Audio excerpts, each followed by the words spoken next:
৩০ পরিচ্ছেদ অলৌকিক ঘটনার নিয়ম।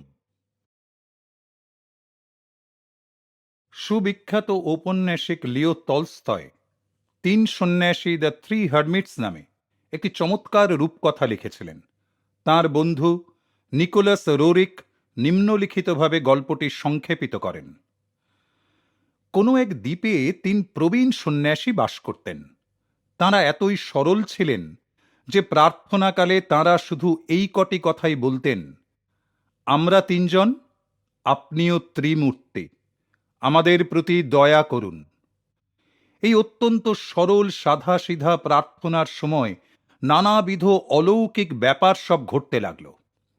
স্থানীয় বিশপ এই ৩ সন্ন্যাসী আর তাঁদের অশাস্ত্রীয় প্রার্থনার কথা শুনতে পেয়ে ভাবলেন যে তাঁদের সঙ্গে দেখা করে শাস্ত্রানুযায়ী তাঁদের কেতাদুরস্ত প্রার্থনা শিক্ষা দেওয়া নিতান্তই প্রয়োজন। তিনি সেই দ্বীপটিতে এলেন। সন্ন্যাসীদের বললেন ঈশ্বরের কাছে তাঁদের দিব্য প্রার্থনা ঠিক যথোপযুক্তভাবে হচ্ছে না। তিনি তাঁদের নানা রকম শাস্ত্র বিধিসম্মত প্রার্থনা করার শিক্ষা আর উপদেশও দিলেন। তারপর বিশপ মহোদয় তো একটি নৌকো করে স্থান ত্যাগ করলেন। যেতে যেতে দেখলেন যে একটা উজ্জ্বল জ্যোতির্মণ্ডল নৌকার পিছন পিছন ছুটে আসছে। জ্যোতিটি কাছে এসে পৌঁছতেই তিনি দেখলেন ওই ৩ সন্ন্যাসী হাত ধরাধরি করে ঢেউয়ের উপর দিয়ে ছুটে আসছেন নৌকাটি ধরবার জন্য। বিশপের কাছে পৌঁছতেই তারা চিৎকার করে বলে উঠলেন, আপনি যে প্রার্থনাগুলি শিখিয়েছিলেন তা আমরা ভুলে গেছি, তাই তাড়াতাড়ি আপনাকে জিজ্ঞাসা করতে এসেছি, সেগুলো আর একবার বলে দিন। দেখে শুনে তো বিশপ মশাই ভীষণ অবাক। ভয়ে ভীত হয়ে মাথা নেড়ে সবিনয়ে বললেন, সাধু মহোদয়গণ, আপনারা পুরানো প্রার্থনাই বলতে থাকুন, নতুন কিছুর আর দরকার নেই। প্রশ্নটি হল, সাধু ৩টি জলের উপর দিয়ে হেঁটে এলেন কি করে? যীশুখ্রিস্ট তাঁর ক্রুশবিদ্ধ দেহকে পুনরুত্থিত করলেন কেমন করে? লাহিড়ী মশাই আর শ্রী যুক্তেশ্বর গিরিজি অলৌকিক ব্যাপার প্রদর্শন করতেন কি করে? আধুনিক বিজ্ঞান আজ পর্যন্ত এর কোনো সদুত্তর দিতে পারেনি। যদিও আণবিক যুগের আগমনে বিশ্ব মানুষ হঠাৎ প্রসারতা লাভ করেছে। মানুষের অভিধানে অসম্ভব কথাটা ক্রমশই গুরুত্ব হারিয়ে ফেলছে। প্রাচীন বৈদিক শাস্ত্রে বলা হয়েছে যে এই জড়জগৎ, দ্বৈতবাদ আর আপেক্ষিকতাবাদ যার উপর মায়াবাদ প্রতিষ্ঠিত, সেই একটিমাত্র মূল বিধি দ্বারাই পরিচালিত হয়। সকল প্রাণের প্রাণ পরমাত্মা হচ্ছেন অদ্বয় তত্ত্ব। সৃষ্ট লোকে নিজেকে বিচ্ছিন্ন ও বৈচিত্র্যময় প্রকাশ করার জন্যে তিনি একটা মিথ্যে বা অসত্য আবরণে নিজেকে আবরিত করেন। ভ্রান্তিজনক মোহময় সেই দ্বৈত আবরণই হচ্ছে মায়া। আধুনিক কালের বহু বড় বড় বৈজ্ঞানিক আবিষ্কারী ঋষিদের এই সরল সত্য উক্তিকে সমর্থন করেছে। নিউটনের গতিতত্ত্ব হচ্ছে মায়ার বিধি। প্রত্যেক ক্রিয়ার সর্বদাই একটা সমান আর বিপরীত প্রতিক্রিয়া থাকে। যে কোনো 2টি বস্তুর পারস্পরিক ক্রিয়া সর্বদাই সমান আর বিপরীতভাবে ক্রিয়াশীল।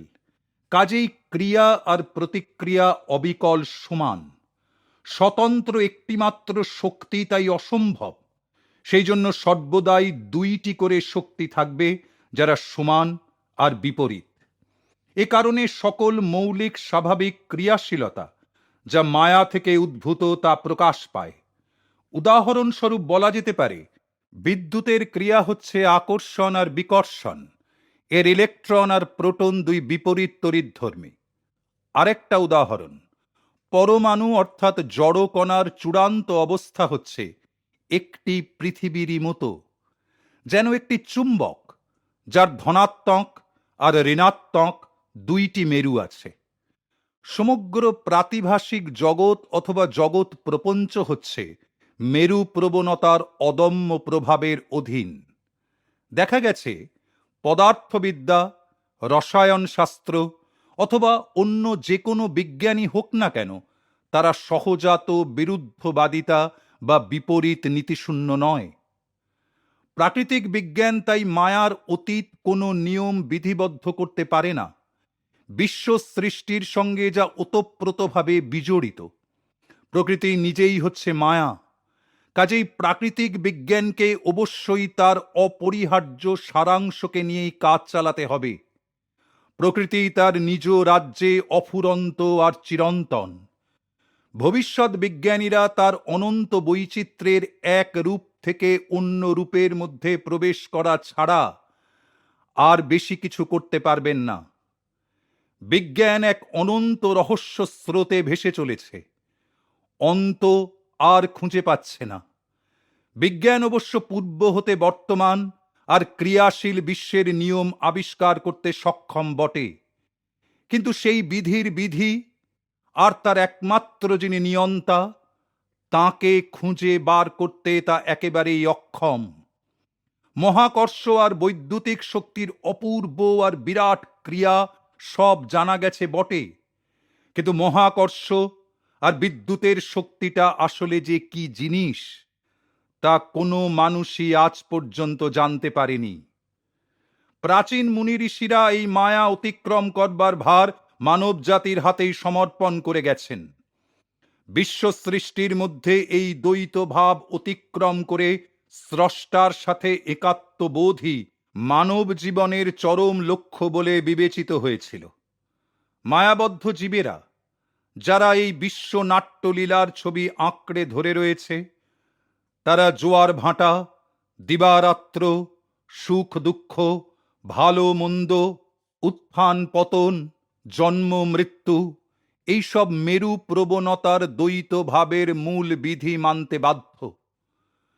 কয়েক হাজার জন্ম জন্মান্তরের মধ্যে দিয়ে এই চক্রে ঘুরে ঘুরে মানুষ শ্রান্ত আর ক্লান্ত হয়ে মায়াতীত কোনো বস্তুর সন্ধানে আশাপূর্ণ হৃদয়ে তাকিয়ে থাকে। এই মায়ার অবগুণ্ঠন উন্মোচন করার মানেই হচ্ছে সৃষ্টি রহস্য ভেদ করা। যে যোগী এইভাবে বিশ্ব প্রকৃতির রহস্য ভেদ করতে পারেন, তিনি প্রকৃত অদ্বৈতবাদী। আর বাকি সব প্রাণহীন মূর্তি পূজা করেই ক্ষান্ত। মানুষ যতদিন প্রকৃতির এই দ্বৈত ভাবের অধীন হয়ে থাকবে, ততদিন এই দ্বিমুখিনী মায়াই হবে তার উপাস্যা দেবী। সে কখনোই একমাত্র সত্য স্বরূপ ঈশ্বরকে জানতে পারবে না। বিশ্ব প্রকৃতির মায়া মানুষের মনের ভিতর প্রকাশিত হয় অবিদ্যারূপে। অবিদ্যা মানে অজ্ঞান, ভ্রান্তি বা মোহ। মায়া বা অবিদ্যা বুদ্ধিবৃত্তির উৎকর্ষ সাধন বা বিশ্লেষণ দ্বারা কখনো দূর করা যায় না। তা কেবল করা যায় নির্বিকল্প সমাধি লাভের মাধ্যমে। ওল্ড টেস্টামেন্টের ধর্ম উপদেষ্টারা এবং সকল দেশের সকল যুগের সাধু সন্তরা সেই অনুভব লব্ধ অবস্থা থেকেই একথা বলে গেছেন। বাইবেলে এজেকিয়েল বলেছেন, তারপর সে আমাকে একটি দ্বার প্রান্তে উপনীত করল। দ্বারটি পূর্বমুখী। ওই দেখো, পূর্ব দিকের পথ ধরে ইসরায়েলের প্রভুর দৈব মহিমা শোনা যাচ্ছে। তাঁর স্বর জলকল্লোলের মতো, আর সারা জগৎ তাঁর গৌরবে উদ্ভাসিত হয়ে উঠল। যোগী ললাটের পূর্ব দিকে তৃতীয় নেত্রের ভিতর দিয়ে তাঁর জ্ঞান সর্বব্যাপিত্বের দিকে প্রসারিত করেন, আর ওঙ্কার ধ্বনি শ্রবণ করতে পান। এই হচ্ছে জলকল্লোল, আলোকের স্পন্দন, যা সৃষ্টির একমাত্র সত্য। বিশ্বব্রহ্মাণ্ডের লক্ষ কোটি রহস্যের মধ্যে সর্বাপেক্ষা আশ্চর্য জিনিস আলো। শব্দ তরঙ্গ পরিচালিত হয় বায়ুস্তর বা অন্য কোনো জড় মাধ্যমের ভিতর দিয়ে, কিন্তু আলোক তরঙ্গ আন্তনাক্ষত্রিক মহাশূন্যের ভিতর দিয়ে অব্যাহতভাবে চলে যেতে পারে।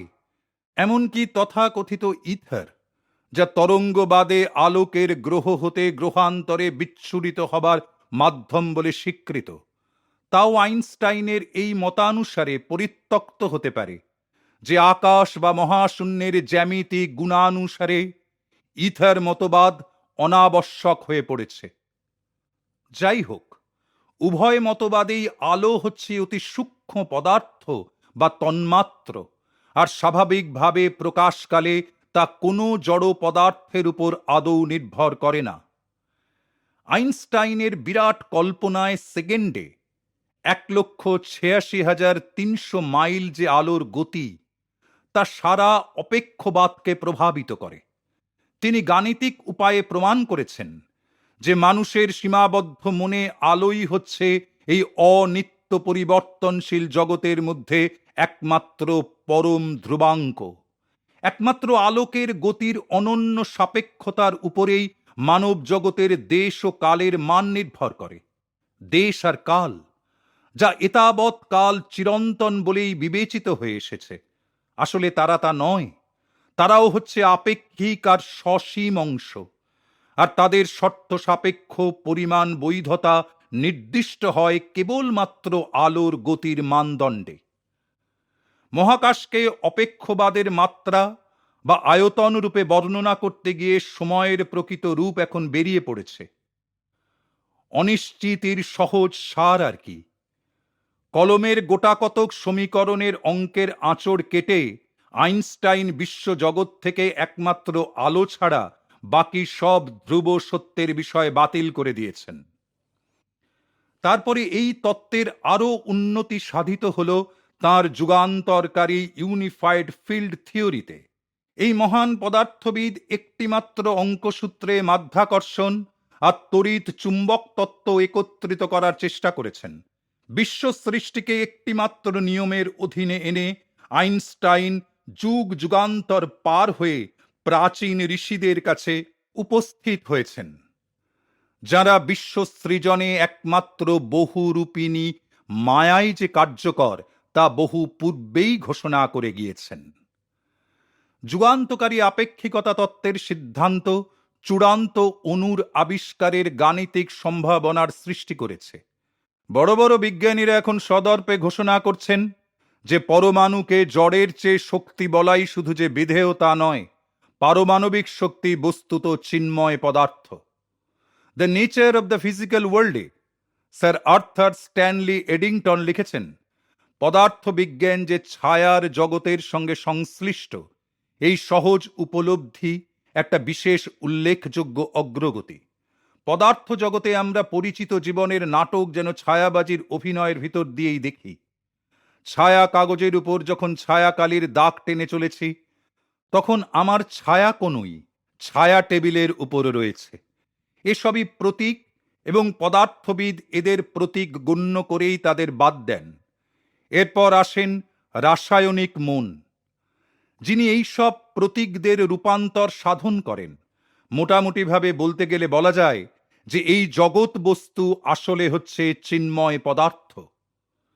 সম্প্রতি ইলেকট্রন অনুবীক্ষণের মাধ্যমে পরমাণু তত্ত্বের সার যে আলো এবং প্রকৃতির অপরিহার্য দ্বৈত ভাব, তার অকাট্য প্রমাণ পাওয়া গেছে।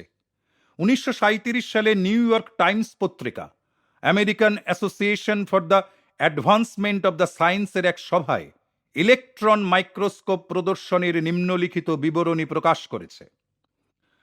টাংস্টেনের স্ফটিক তুল্য গঠন, যা কেবল এক্স রে দ্বারাই এ যাবৎ পরোক্ষভাবে পরিচিত ছিল, তার রেখাচিত্র একটি প্রতিপ্রভ পর্দার উপর খুব সুস্পষ্টভাবে ফুটে উঠল। তাতে দেখা গেল যে 9টি পরমাণু ঘন আয়তনের মতো স্থানে জালের আকারে ঠিক তাদের নিজ নিজ জায়গায় রয়েছে, প্রত্যেক কোণে একটি করে আর মাঝখানে একটি। টাংস্টেনের এই যে স্ফটিক দানা গঠনের জালের মধ্যে পরমাণুগুলি, তা প্রতিপ্রভ পর্দার উপর জ্যামিতিক আকৃতিতে সাজানো আলোক বিন্দুর মতোই প্রতিভাত হল। আর আলোর এই স্ফটিকের ঘন আয়তনের উপর অবিরাম বায়ুর সংঘাতকে নৃত্যশীল আলোক বিন্দুর মতো দেখা যাচ্ছে, ঠিক যেমন সূর্যের উজ্জ্বল কিরণগুলি জলপ্রবাহের মাথায় নৃত্য করে। 1927 সালে নিউ ইয়র্ক শহরের বেল টেলিফোন ল্যাবরেটরির ডাক্তার ক্লিন্টন জে ডেভিসন আর ডাক্তার লেস্টার এইচ জার্মার দ্বারা ইলেকট্রন মাইক্রোস্কোপ প্রথম আবিষ্কৃত হয়। তাঁরা দেখতে পেলেন ইলেকট্রন একটি কণা আর একটি তরঙ্গ, এই উভয় ভাবেরই বৈশিষ্ট্য গ্রহণ করে। এই তরঙ্গের গুণই ইলেকট্রনকে আলোকের বিশেষত্ব প্রদান করেছে। তখন গবেষণা শুরু হয়, প্রতিফলক কাচের দ্বারা আলোকে যেমন কেন্দ্রীভূত করে স্থান বিশেষে ফেলা যায়, তেমনি করে ইলেকট্রনকেও কেন্দ্রীভূত করে কোনো স্থান বিশেষে ফেলবার কোনো উপায় বার করা যায় কিনা।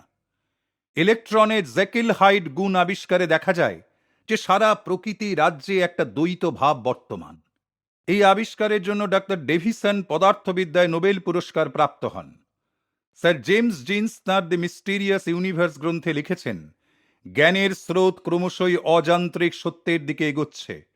বিশ্ব প্রকৃতিকে এখন একটা বিরাট যন্ত্রের চেয়ে একটা বিরাট চিন্তা বলেই বোধ হতে আরম্ভ হয়েছে। তাহলে ব্যাপারটা দাঁড়াচ্ছে এই, যে আজকের বিংশ শতাব্দীর বিজ্ঞানকে শোনাচ্ছে যেন প্রাচীন বেদের অন্তর্গত কোনো একটি পৃষ্ঠা। যদি অবশ্য প্রয়োজন হয়, বিজ্ঞান থেকে মানুষ এই দার্শনিক সত্যই শিক্ষা করুক যে জড়জগৎ বলে কিছুই নেই, এর টানাপোড়েন হচ্ছে মায়া বা অবিদ্যা। বিশ্লেষণে বাস্তবতার সব ছদ্মরূপ অলীক হয়ে যায়। মানুষের কাছে জড় বিশ্বের প্রত্যয়কারী খুঁটিগুলি যখন একে একে ভেঙে পড়তে থাকে, তখন সে তার মূর্তির উপর নির্ভরতা, তার অতীতে ঈশ্বরাদেশ অমান্যের কথা ক্ষীণভাবে উপলব্ধি করতে পারে। আমি ছাড়া তোমার আর কোনো ঈশ্বর নাই।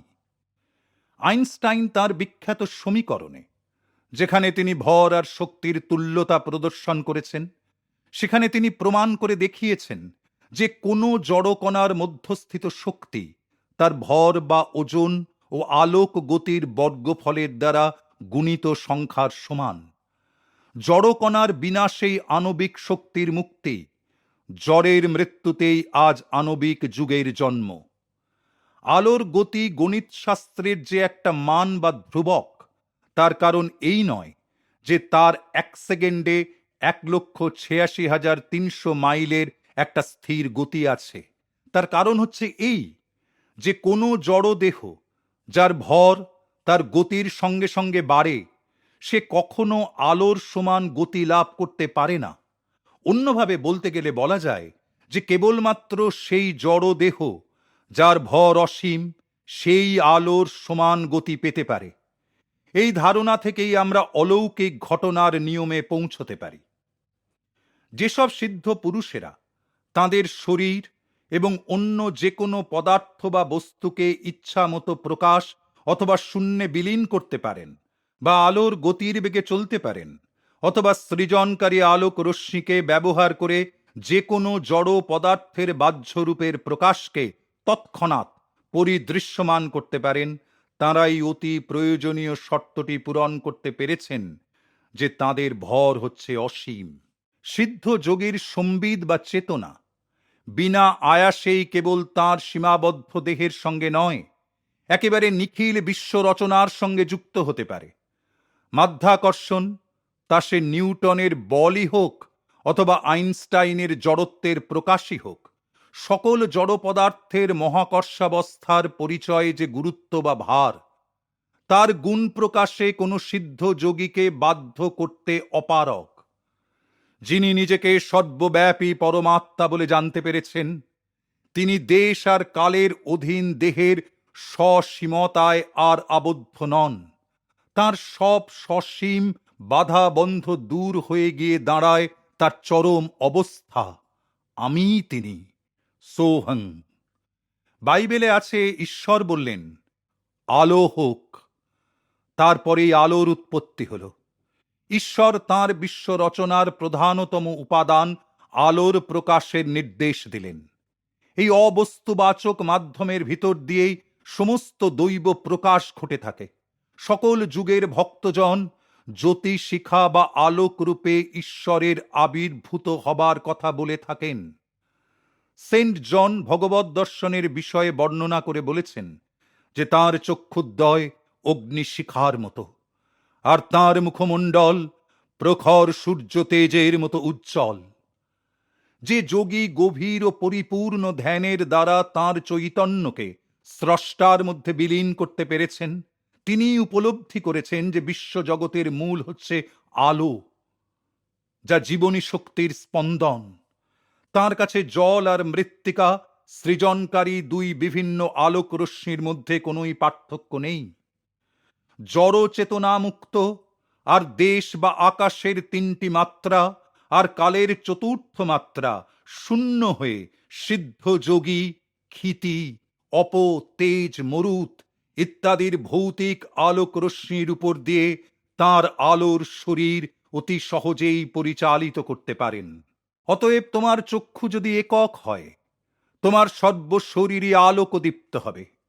মুক্তিপ্রদায়ক তৃতীয় নেত্রে দীর্ঘ সময় গভীর আর প্রগাঢ় মনোসংযোগ বলে যোগী জড় মোহ তার মাধ্যাকর্ষণের ভার বিনষ্ট করতে পারেন এবং পরমেশ্বর নিখিল বিশ্ব যেমনভাবে সৃষ্টি করেছেন, অর্থাৎ এক নির্বিশেষ আলোকপিণ্ড, তা তিনি দেখতে পান। হার্ভার্ডের ডক্টর এল.টি. ট্রোল্যান্ড বলেন, সাধারণ হাফটোন এনগ্রেভিং যেভাবে তৈরি হয়, অপটিক্যাল ইমেজও সেইভাবেই তৈরি হয়। তারা অতি ক্ষুদ্র ক্ষুদ্র বিন্দুর দ্বারা তৈরি, এত ছোট যে খালি চোখে দেখাই যায় না। অক্ষিপটের স্পর্শ প্রবণতা এতই বেশি যে তুলনামূলকভাবে অতি সামান্য পরিমাণের উপযুক্ত আলো দর্শন অনুভূতি জাগিয়ে তোলে। অলৌকিক ঘটনার নিয়ম যে কোনো ব্যক্তি কার্যকর করতে পারেন। যিনি উপলব্ধি করতে পেরে থাকেন যে সৃষ্টির সার বস্তু হচ্ছে আলোক, সিদ্ধ যোগী আলোক সংক্রান্ত দৈব জ্ঞান বলে সর্বব্যাপী আলোক রশ্মি কণাগুলিকে সংযোজিত করে ইন্দ্রিয় গ্রাহ্যরূপে তৎক্ষণাৎ প্রক্ষেপণ করতে পারেন। আর এই রূপ প্রক্ষেপণ করার প্রকৃত রূপ, তা সে যে কোনো গাছ বা ওষুধ বা মনুষ্য শরীর যাই হোক না কেন, যোগীর ইচ্ছা আর প্রত্যক্ষীভূত করে তোলবার ক্ষমতার উপর নির্ভর করে। রাত্রিতে মানুষ যখন স্বপ্নলোকে প্রবেশ করে, তখন সে তার প্রতিদিনের মিথ্যা দেহাত্মবোধ, যা তাকে চারপাশ ঘিরে আছে, তাকে ভুলে যায়। ঘুমন্ত অবস্থায় তার মনের সর্বশক্তিমত্তার প্রদর্শন শুরু হয়। কি দেখা যায় সেখানে? স্বপ্নে দেখা যায় বহুকাল মৃত বান্ধবদের, দূরতম প্রদেশ, বিস্মৃতির অতল গহ্বর হতে পুনরুত্থিত শৈশবের নানা ঘটনাবলী। সেই মুক্ত আর স্বতঃস্ফূর্ত চেতনা, যার পরিচয় সকল মানুষই স্বপ্নের মধ্যে দিয়ে স্বল্প পরিমাণে পেয়ে থাকে, তা হচ্ছে ঈশ্বর উপলব্ধ সাধু মহাত্মার পরিপূর্ণ আর নিত্য অবস্থা। স্বার্থ লেশ হয়ে আর স্রষ্টাদত্ত সৃজনশীল ইচ্ছা শক্তির সাহায্যে যোগী ভক্তের আন্তরিক প্রার্থনা পূরণ করতে বিশ্ব প্রকৃতির আলোক রশ্মির পুনঃসংযোজন করতে পারেন। বাইবেলেও একই কথা বলা হয়েছে। তারপর ঈশ্বর বললেন, আমাদেরই স্বরূপের মতো করে আমাদেরই ভাবমূর্তিতে মানুষ সৃজন করা যাক।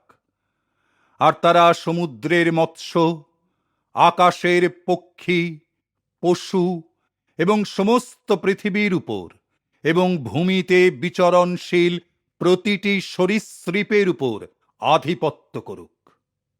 সেই উদ্দেশ্যেই মানুষ এবং জগৎ সৃষ্ট হয়েছে, যাতে করে মানুষ নিখিল বিশ্বের উপর আপন আধিপত্যের কথা জানতে পেরে মায়াকে জয় করতে পারে। সন্ন্যাস গ্রহণের অল্প কিছুকাল পরেই 1915 সালে আমার একবার অদ্ভুত অলৌকিক স্বপ্ন দর্শন ঘটেছিল। তাতে মানব জ্ঞানের আপেক্ষিকতা আমি বুঝতে পারি এবং দুঃখ ক্লেশজনক মায়ার দ্বৈত ভাবের পিছনে অনন্ত আলোকের অখণ্ডত্ব উপলব্ধি করতে পেরেছিলাম। স্বপ্ন দর্শনটি ঘটেছিল আমাদের বসত বাটিতে এক সকাল বেলায়, যখন আমি আমার ছোট্ট চিলে কোঠাটিতে বসেছিলাম। ইউরোপে তখন প্রথম মহাযুদ্ধ কয়েক মাস ধরে চলছে। অত্যন্ত বিষণ্ণ হৃদয়ে এই মহাযুদ্ধে মানব জীবনের বিরাট মরণাহুতির কথা নিয়ে ভাবছিলাম। চক্ষু মুদ্রিত করে গভীর ধ্যানে বসে আছি। হঠাৎ আমার সম্বিত যেন এক যুদ্ধ জাহাজ পরিচালনকারী কাপ্তেনের দেহের মধ্যে স্থানান্তরিত হল। জাহাজ আর তীরের উপর থেকে কামানের গোলাগুলি বর্ষণের বজ্র নির্ঘোষ বায়ুমণ্ডল বিদীর্ণ করতে লাগলো। একটা প্রকাণ্ড গোলা জাহাজের বারুদ ঘরে আগুন ধরিয়ে দিয়ে আমার জাহাজটাকে টুকরো টুকরো করে উড়িয়ে দিল। আমি এবং অন্য যে কজন নাবিক বিস্ফোরণের হাত থেকে বেঁচে গিয়েছিলাম, সবাই জলে ঝাঁপ দিয়ে পড়লাম। বুক তখন ঢিপ ঢিপ করছে। যাই হোক, তীরে তো নিরাপদে পৌঁছলাম, কিন্তু হায়, একটা বন্দুকের ছুটন্ত গুলি এসে বিঁধল আমার বুকে। যন্ত্রণায় গোঁ গোঁ করতে করতে মাটির উপর পড়ে গেলাম। সমস্ত শরীরটা একেবারে অসাড় হয়ে গেছে, তবুও দেহটা রয়েছে এটা বেশ টের পাচ্ছি। একটা পা পক্ষাঘাতগ্রস্ত হলে লোকে যেমন বোধ করে। ভাবলাম, শেষ অবধি মরণের রহস্যময় পদধ্বনি ওই বুঝি শোনা যায়। একটা অন্তিম শ্বাস ছেড়ে অচৈতন্যতার অন্ধকারে ডুবে যেতে গিয়ে দেখলাম যে আরে বাহ, আমি যে গড়পাড় রোডের বাড়িতে পদ্মাসনে বসে আছি। তারপর উল্লাসে অশ্রুধারা গড়িয়ে পড়তে লাগলো। আমি নিঃশঙ্ক আনন্দে টিপে টুপে চিমটি কেটে দেখতে লাগলাম যে না, শরীর ঠিক গোটাটাই ফেরত পেয়েছি। কই, বুকে তো কোনো গুলি টুলি ঢুকে ছ্যাঁদা করেনি। এধার ওধার নড়ে চড়ে নিঃশ্বাস প্রশ্বাস টেনে ফেলে নিশ্চিত হলাম যে হ্যাঁ, সত্যিই আমি পরিপূর্ণভাবেই বেঁচে রয়েছি। মনে মনে যখন এইরকম আত্মশ্লাঘা অনুভব করছি, তখন হঠাৎ দেখলাম যে আমার জ্ঞান আবার সেই রক্তপ্লাবিত সমুদ্র তীরে শায়িত কাপ্তেনের মৃতদেহে ফিরে গেছে। মনে একটা বিরাট দ্বন্দ্ব দেখা দিল। প্রার্থনা করে বললাম, বলো প্রভু, আমি বেঁচে আছি না মরে গেছি? সমগ্র দিক চক্রবাল এক অত্যুজ্জ্বল জ্যোতির বিকাশে উদ্ভাসিত হয়ে উঠল। একটা মৃদু গুরু গুরু কম্পনধ্বনি বাণীতে রূপান্তরিত হল। জ্যোতির সঙ্গে জীবন মরণের কি সম্বন্ধ আছে? আমার আলোর প্রতি মূর্তিতেই তোমায় গড়েছি। জীবন মৃত্যুর আপেক্ষিক সম্বন্ধ একটা মহাজাগতিক স্বপ্ন। তোমার স্বপ্নহীন সত্তাকে নিরীক্ষণ করো। জাগো বৎস, জাগো। মানুষের অধ্যাত্ম জাগরণের পর্যায় হিসেবে ঈশ্বর বৈজ্ঞানিক দিগকে উপযুক্ত স্থান ও কালে তাঁর সৃষ্টির রহস্য আবিষ্কার করতে অনুপ্রাণিত করেন। নানা আধুনিক আবিষ্কারের সাহায্যে মানুষ বুঝতে পেরেছে এই যে বিশ্বজগৎ, তা হচ্ছে একটিমাত্র শক্তির বৈচিত্র্যময় প্রকাশ বা আলোক মাত্র। এই আলোক ঐশ্বরিক বোধের দ্বারা পরিচালিত। চলচ্চিত্র, রেডিও, টেলিভিশন, রেডার বা ফটো ইলেকট্রিক সেল, যেগুলি সর্বদর্শী বৈদ্যুতিক চক্ষু এবং আণবিক শক্তি, সে সবই আলোর তড়িৎ চুম্বক প্রকাশ। চলচ্চিত্র শিল্প যে কোনো আশ্চর্য ব্যাপার প্রদর্শন করতে পারে।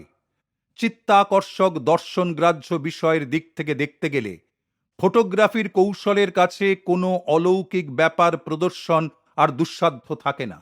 দেখা যাবে যে মানুষ জড় দেহ হতে মুক্ত হয়ে তার স্বচ্ছ সূক্ষ্ম দেহ থেকে বেরিয়ে আসছে। দেখা যাবে জলের উপর সে হাঁটতে পারে, মৃতকে পুনরুজ্জীবিত করতে পারে, স্বাভাবিক ঘটনার ধারা উল্টে দিতে পারে, দেশ ও কাল নিয়ে একেবারে ওলট পালট ঘটিয়ে দিতে পারে। একজন সিদ্ধ পুরুষ প্রকৃত আলোক রশ্মির দ্বারা যা সংসাধিত করেন, একজন সুদক্ষ ফটোগ্রাফার ফটোগ্রাফের চিত্রগুলিকে নিজের ইচ্ছা মতো সাজিয়ে ওই একই রকমের দৃষ্টি বিভ্রম উৎপাদন করতে পারেন। চলচ্চিত্রের জীবন্ত ছবিতে বিশ্ব সৃষ্টির বিষয়ে অনেক সত্যের উদাহরণ মেলে। বিশ্ব রঙ্গমঞ্চের পরিচালক তাঁর নিজের নাটক নিজেই রচনা করেছেন, আর শতাব্দীর পর শতাব্দী ধরে প্রদর্শনের জন্য অভিনেতা অভিনেত্রীদের বিরাট সমাবেশ করেছেন। অনন্তের গভীরতম স্বাচ্ছন্ন যন্ত্রগৃহ হতে পরম্পরাগত যুগ সমূহের ফিল্মের মধ্যে দিয়ে তিনি তাঁর সৃজনকারী আলোক রশ্মি প্রেরণ করেন। আর এই মহাকাশের চিত্রপটে ছবির পর ছবি সব জীবন্ত রূপে প্রতিফলিত হয়ে ওঠে। চলচ্চিত্রের ছবিকে যেমন প্রকৃতপক্ষে আসল বলেই প্রতীয়মান হয়, কিন্তু আসলে তারা কেবলমাত্র আলো ছায়ার সংমিশ্রণ ছাড়া আর কিছুই নয়, তেমনি এই বৈশ্বিক বৈচিত্র্যে একটা আপাত প্রতীয়মান সত্য ভাবের উদয় হয়। এই জগৎ সংসার আর তার নানা বৈচিত্র্যপূর্ণ জীব জগৎ বিশ্ব চলচ্চিত্রের ছবি ছাড়া আর কিছুই নয়। কেবল যখন সেই অসীম সৃজনী রশ্মি দ্বারা মানুষের জ্ঞানের পটভূমিতে ক্ষণস্থায়ী দৃশ্য সকল প্রক্ষেপিত হয়, তখন কেবল পঞ্চ জ্ঞানান্দ্রিয়ে ক্ষণিকের জন্য তা সত্য বলে প্রতিভাত হয়। সিনেমা দর্শকবৃন্দ উপর দিকে তাকালেই দেখতে পায় পর্দার উপরে প্রতিফলিত ছবিগুলো একটিমাত্র প্রতিকৃতিহীন আলোক রশ্মির মাধ্যমে আকৃতি ধারণ করছে। ঠিক সেই রকম রূপ, রস আর রঙে সঞ্জীবিত এই বিশ্বনাট্য মহাবোম উৎস হতে নির্গত একটিমাত্র শ্বেত আলোক রশ্মি থেকে বেরিয়ে আসছে। ভগবান এইসব গ্রহ নক্ষত্রের বিশ্বনাট্যশালায় তাঁর মানব সন্তানদের আনন্দ বিধানের জন্য তাদের সব একসঙ্গে অভিনেতার দর্শক দুই করে কি অভাবনীয় কৌশলেই না এক অতি বিরাট নাট্যলীলা করে চলেছেন। একদিন আমি একটা সিনেমা হলে প্রবেশ করলাম ইউরোপের যুদ্ধক্ষেত্রের সংবাদচিত্র দেখার জন্য। প্রথম মহাযুদ্ধ তখনও পশ্চিম রণাঙ্গনে চলেছে। সংবাদচিত্রে যুদ্ধক্ষেত্রের হত্যালীলা এমন বাস্তব রূপে প্রদর্শিত হয়েছিল যে তা দেখে খুবই ব্যথিত হৃদয়ে আমি প্রেক্ষাগৃহ পরিত্যাগ করে চলে এলাম। সেদিন ঈশ্বরকে জিজ্ঞেস করলাম, ভগবান, কেন তুমি এত দুঃখ কষ্ট ঘটতে দিচ্ছ? অত্যন্ত অবাক হয়ে দেখলাম যে আমার প্রার্থনারই যেন সদ্য সদ্য উত্তর হিসেবে ইউরোপের যুদ্ধক্ষেত্রের একটি বাস্তব চিত্র আমার নয়ন সম্মুখে উদ্ভাসিত হয়ে উঠল। মৃত আর মুমূর্ষুতে পরিপূর্ণ সেই যুদ্ধক্ষেত্রের বিভীষিকা আর বিভৎসতা সংবাদ চিত্রের চেয়ে ঢের ঢের বেশি।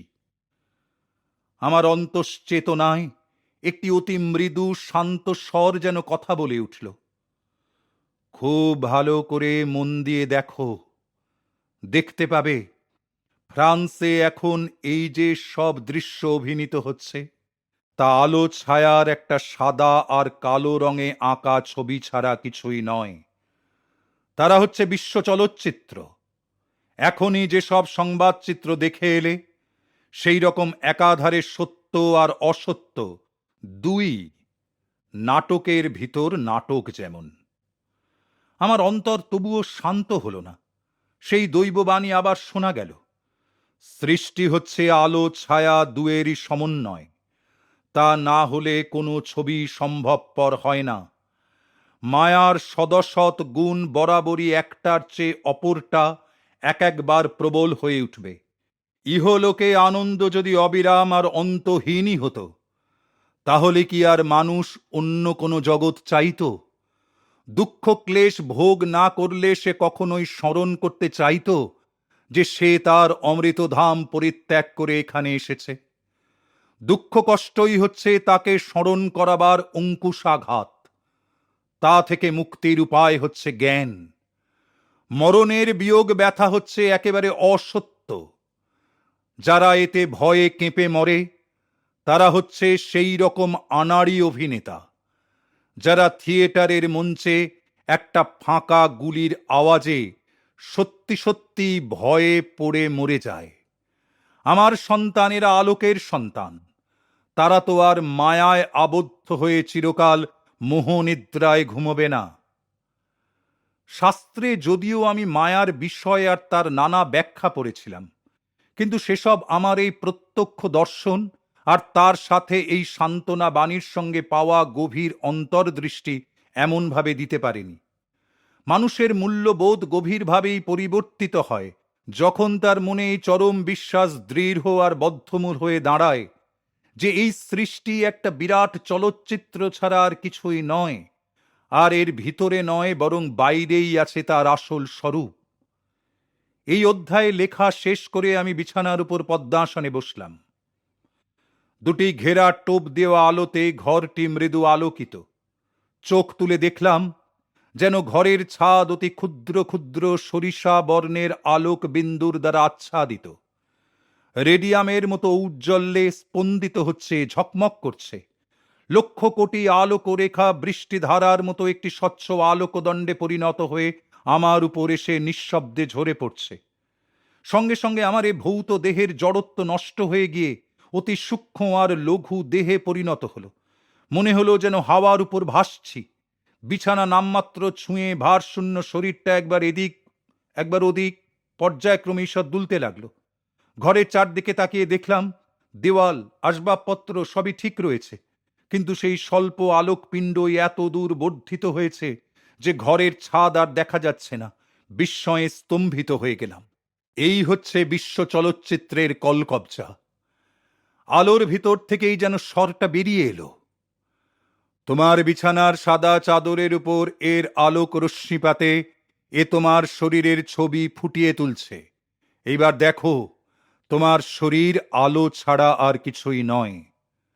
আমি হাত দুটোর দিকে তাকালাম, সামনে পিছনে একবার ঘুরিয়ে দেখলাম, কিন্তু তাদের কোনো ভার আছে বলে মনে হলো না। একটা তুরিয়ানন্দ আমায় অভিভূত করে ফেলল। এই মহা বোমের আলোকস্তম্ভ আমার শরীরের রূপ পরিগ্রহ করে দেখাচ্ছে, যেন কোনো সিনেমার যন্ত্রগৃহ হতে প্রক্ষেপিত আলোক রশ্মি প্রবাহে নির্মিত একটি দৈব প্রতিলিপি, আর তা পর্দার উপর প্রতিফলিত একটি চিত্রের মতোই প্রকাশ পাচ্ছে। ঈষৎ আলোকিত আমার নিজেরই শয়ন গৃহের রঙ্গমঞ্চে আমার শরীরের চলচ্চিত্র বহুক্ষণ ধরে উপভোগ করলাম। বহু অপ্রাকৃত ঘটনা দর্শন আমার ভাগ্যে ঘটেছে, কিন্তু এমন অসাধারণ ব্যাপার আগে কখনো ঘটেনি।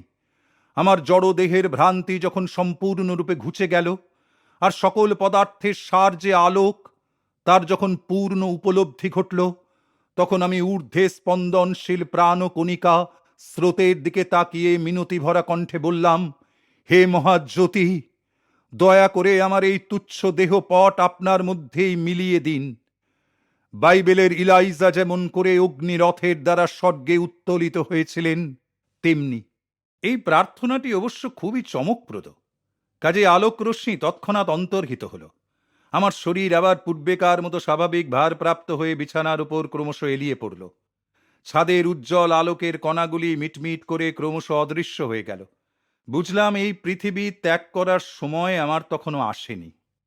একটা দার্শনিক চিন্তাও তখন মনের মধ্যে উদয় হলো। আর তাছাড়া ইলাইজা হয়তো আমার এ ধৃষ্টতায় অসন্তুষ্টও হতে পারেন। সাধারণত অতি প্রাকৃত ঘটনা সকল বিধি নিয়মবিহীন বা তার বহির্ভূত কোনো ব্যাপার বা কার্যের ফলস্বরূপ বলেই বিবেচিত হয়। কিন্তু আমাদের এই সুবিন্যস্ত বিশ্ব প্রকৃতিতে সকল ঘটনাই বিধি নিয়মের অধীন হয়ে ঘটে, আর বিধিসঙ্গতভাবে তার ব্যাখ্যাও করা যায়। বড় বড় সিদ্ধ মহাগুরুগণের তথাকথিত অলৌকিক শক্তি, সংবিতের অন্তর্বিশ্বে যেসব সূক্ষ্ম শক্তি ক্রিয়াশীল আছে, তাদের সঠিক উপলব্ধির স্বাভাবিক অনুষঙ্গ। জগতে যা কিছু ঘটে তা সবই আশ্চর্য ব্যাপার। এই গভীর অর্থ ছাড়া আর কোনো কিছুকেই সত্য সত্যই অলৌকিক বা অতি প্রাকৃত ঘটনা বলা চলে না। আমাদের প্রত্যেকেই যে এক একটি জটিলভাবে সংগঠিত শরীরে আবদ্ধ এবং এমন এক জগতে প্রতিষ্ঠিত, যা মহাশূন্যে গ্রহ নক্ষত্রদের মধ্যে দিয়ে দ্রুত বেগে ঘূর্ণায়মান, এর চেয়ে অতি সাধারণ বা অধিকতর আশ্চর্য ব্যাপার আর কি হতে পারে? যীশুখ্রিস্ট বা লাহিড়ী মহাশয়ের মতো মহান ধর্ম উপদেষ্টাগণই সাধারণত বহু অলৌকিক ক্রিয়া প্রদর্শন করে থাকেন। এরূপ ধর্মগুরুগণ মানব জাতির কল্যাণ সাধনের জন্য কঠিন ও বিরাট আধ্যাত্মিক উদ্দেশ্য নিয়ে আবির্ভূত হন। আর শোক দুঃখ পীড়িত নরনারীদের অলৌকিক উপায়ে সাহায্য করা তাঁদের সেই কর্মজীবনের একটা অংশ বলেই বোধ হয়। দুরারোগ্য ব্যাধি নিরাময় আর মানব জীবনের জটিল সমস্যা সমাধানের জন্য দৈব নির্দেশের প্রয়োজন হয়। কেপারনৌম নামক স্থানে জনৈক সম্ভ্রান্ত ব্যক্তি কর্তৃক মুমূর্ষু পুত্রটিকে আরোগ্য করবার জন্য অনুরুদ্ধ হলে যীশুখ্রিস্ট কিঞ্চিত বক্রোক্তির সঙ্গে উত্তর দিলেন, অলৌকিক ঘটনা বা আশ্চর্য ব্যাপার সব না দেখলে তো আর তুমি কিছুই বিশ্বাস করবে না। তবুও যীশু বললেন, যাও, তোমার ছেলে প্রাণ পেয়েছে। এই পরিচ্ছেদে আমি জড়জগতে যে মায়া অথবা ভ্রান্তির অলৌকিক শক্তি অন্তর্নিহিত রয়েছে তার বৈদিক ব্যাখ্যা দিয়েছি।